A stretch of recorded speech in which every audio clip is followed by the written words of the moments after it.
Hey folks, welcome back to another edition of RV with the Tanners. Hey, today what I'm going to be doing is swapping out some prior gear that we have installed in our RV with some newer versions. And if you know me from all the other videos, I really do like technology.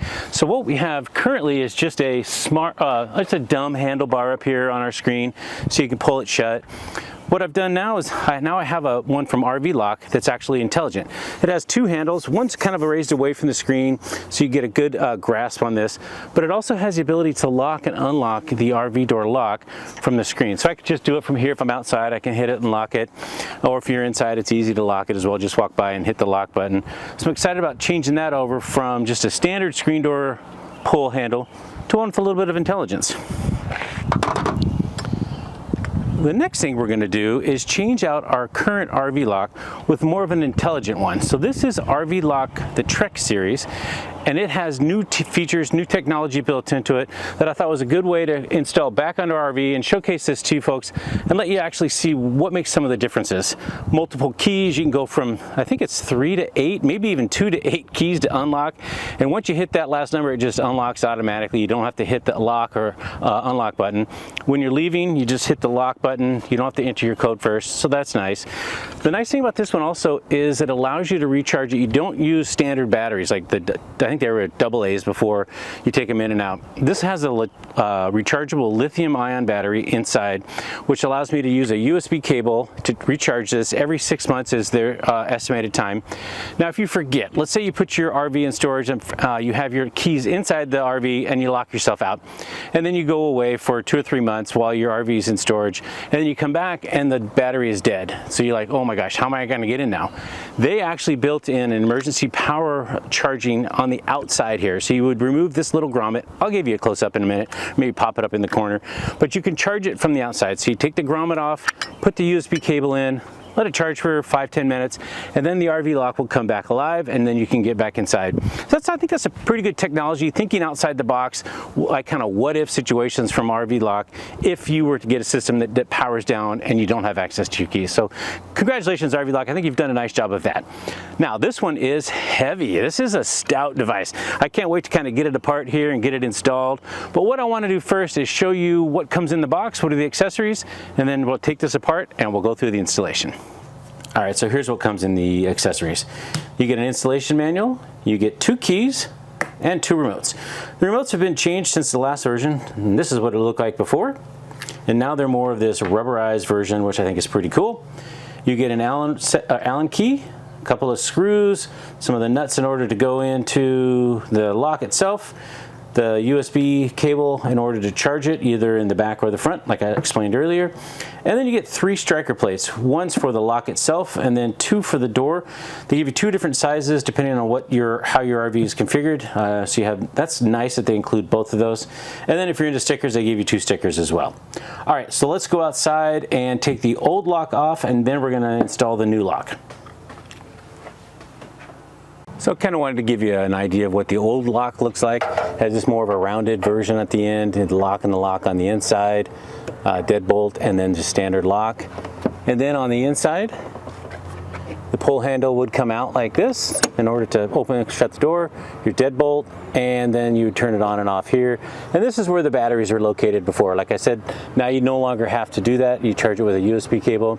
All right, to get the measurements for the grab bar, it adjusts in 2 places. One here, so it slides in and out of here a little bit, and then there's a little bit of play on this little piece. It can come all the way off if you so desire. But what you want to do is get it to the right width of your screen door, and then they include a drill bit. So you're going to drill into this part and this part, and then you're going to lock that width in place before you go to mount it on the door. So let me measure that. I'll get those drilled and I'll put them in the right width, and then I'll show you what it looks like as I'm installing it under the door. Okay, so hey, a little tip that Melinda gave me. When I was trying to put the measurement on this to get the right width, I tried to tape these 2 pieces together, and she's like, why don't you just tape where it needs to go, Jim? So that's what I did. So here it is. So you can see that I can actually move it now. So there's a little bit of a gap. So now I just move it right back where it needs to be. Same thing on this side. This piece can come off, but I just put it right back where it needs to be. Now I'm gonna get my drill and drill those 2 holes and screw it in, and then I'm gonna attach it to the door.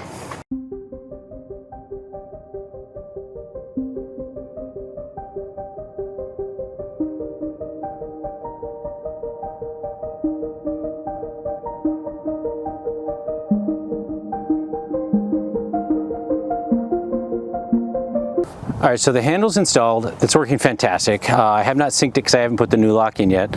We'll do that in the next minute. But one note here, make sure that if you have the kind of stairs that we have that fold up in, make sure that you line up the handle in between a couple of steps. Otherwise, the handle might actually hit the steps because they go in, they're fairly close to the door. So we had to make sure that that did line up. It worked out well. It lined up with the existing holes that we had. But double check that before you go drilling holes and installing it. Just kind of dry fit it, bring your stairs up and look at it from the inside to make sure they don't hit your stairs. Okay, next we're going to go and jump to the actual RVLock Trek Edition. All right, so I didn't want to bore you with taking the old lock off, so that's off and gone. So what I'm going to show you now is a little tip. So when you get the outside lock to go in, get it in, you just kind of put it in the hole and it sits in. Make sure you put the striker plate on first, and rather than trying to connect everything, because that's going to hold the front piece in position, rather than trying to get 16 hands in there, trying to get everything lined up. That worked out well. We think it's going to work out. Next what I'm going to do is connect the back piece, and then it has a little connector here, okay, that lines up right on the inside, and it'll probably make a beep noise when I connect it. Let's see.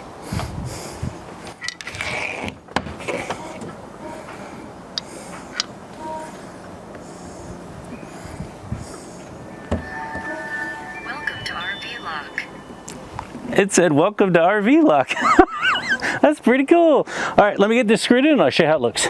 All right, so in this step, we're going to reprogram the code to what we want it to be, but I'm going to make it something very simple just for now. I'm going to make it 2468, and then we'll walk you through the process how to do that. Melinda is on the inside hitting the reset button, which I'm showing you a picture of right now. So go ahead and hit the reset button, Melinda.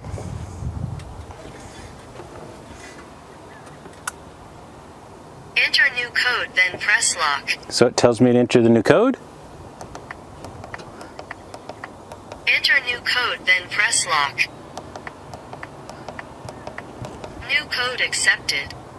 That was pretty easy. So now our code is 2468. I'm going to hit lock, because I don't have to hit the button to make it lock. Now it's locked. I can't get in. Hit the unlock. It unlocks automatically, and the door opens. Pretty cool. Okay, so in this part, we've got the pencil and the remote button. If you hold it down for a long time, it erases all remotes. But if you just do a quick push in on the button, it then starts to set the remotes to lock. So the first one we're going to do is set the crossbar lock, and then we're going to set the fobs. So we're going to start now by pushing in the learn button.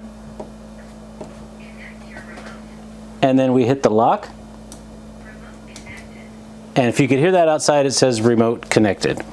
Next, we're going to program the actual key fob. It says connect remote, and I'm just going to hit one of the buttons. And now this works for that. You can see it locked the door, and it unlocked the door.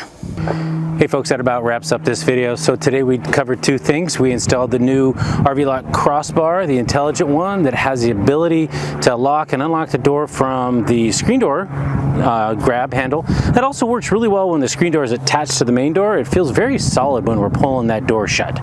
The other thing that we installed was that RVLock Trek Edition. It is a lot more stout than the last version that we had. Not that the last one was bad, because it had done a very good job for us for the last 2 years, but this one just seems a little more of what we were looking for, that ability to charge it with a USB cable both inside or outside if the battery had actually died on us.